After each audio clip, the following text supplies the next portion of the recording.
This portion of the news is brought to you by Inspiration Senior Living, where we provide affordable elegance to Pahrump area seniors. Give us a call at 751-2300 and make an appointment to tour our community.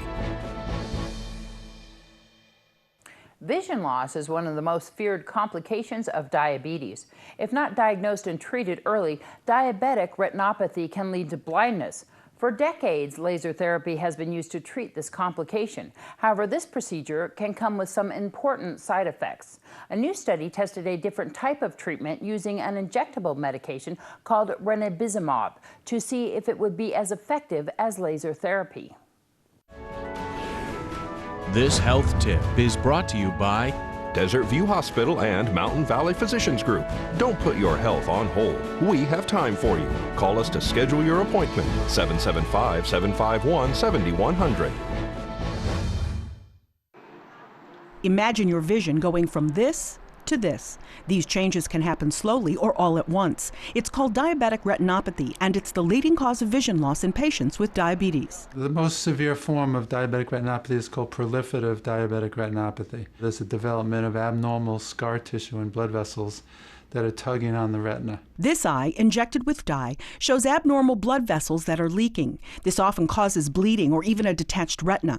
Healthy blood vessels are very tight and don't leak. Laser therapy is the standard treatment to stop the vessels from leaking. It's not an ideal treatment because it can affect your side vision, it can affect your adjustment to dark, and in some cases it can make your vision worse. Dr. Lee Jampol from Northwestern University and co-authors studied more than 300 patients with this severe form of diabetic retinopathy.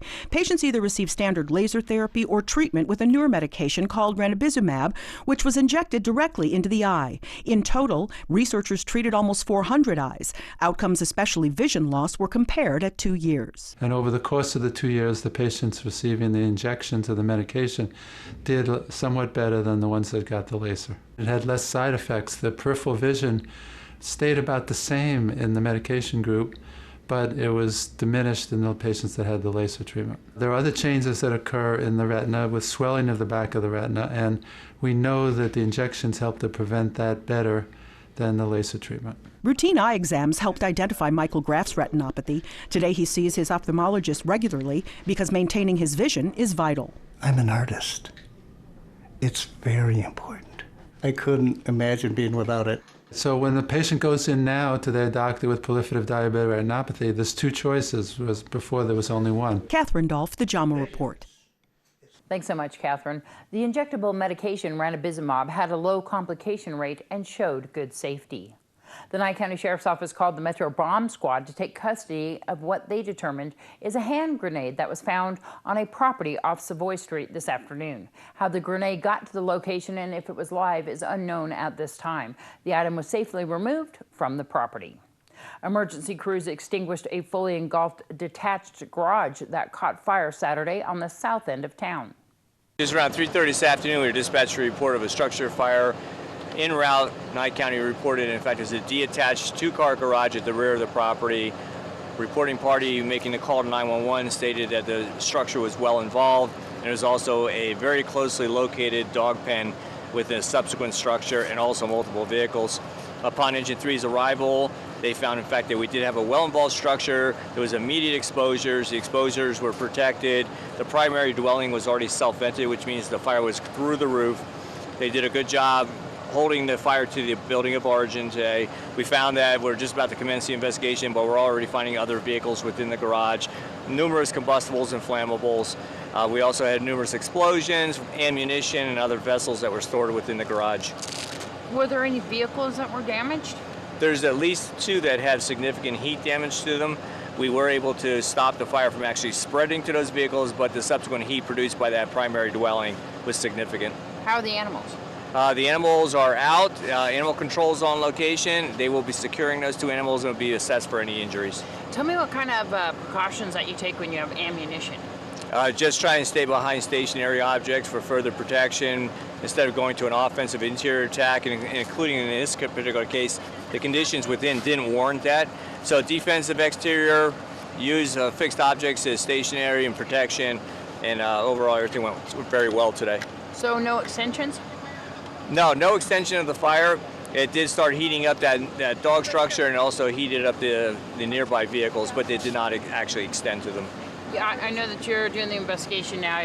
There's no clue as to how it started at this point. Nothing at this point. The occupants aren't here, so we'll be hopefully meeting with them. We have talked to the reporting party, who was the initial witness to the fire, stated it began toward the front of the garage, very rapidly advancing, and it took a large metal garage door out in a very short fashion. Another structure was a complete loss over the weekend, this one off Van Lane. Pahrump Valley Fire and Rescue, Nye County Sheriff's deputies, and Valley Electric Association arrived on scene to a fully engulfed structure fire that occurred on Sunday morning between Fritz and Van Lane off Barney Street. The shed that caught fire reportedly had methanol, diesel fuel, and hydrogenated vegetable oil inside, which added fuel to the fire. Also involved was a power pole owned by Valley Electric Association and a well house in close proximity to the structure. There was no extensions reported and no injuries as a result of this fire. However, the shed was a complete loss. Valley Electric secured power to the neighborhood to install a new power pole. The fire appears to be accidental in nature. Pahrump Valley Fire and Rescue is investigating. This is Deanna O'Donnell for News 46. At least 2 people were injured as a result of a 3-vehicle crash that happened Saturday in front of Lakeside Casino. A 3-vehicle accident occurred on Homestead and Thousand Air on Saturday afternoon. According to police, the accident occurred when the white vehicle was traveling northbound on Homestead Road, and the SUV attempted to make a left-hand turn in front of that vehicle. That is when the white vehicle swerved, hitting the off-road vehicle and trailer that was traveling on the side of the roadway. 2 people were transported from the accident to Desert View Hospital with injuries as a result. There was also a dog that was involved in the accident. He was checked out at the scene and only received minor injuries. Nye County Sheriff's deputies directed traffic around the accident scene while the investigation was being conducted. This is Deanna O'Donnell for News 46. News 46 will return in just a moment.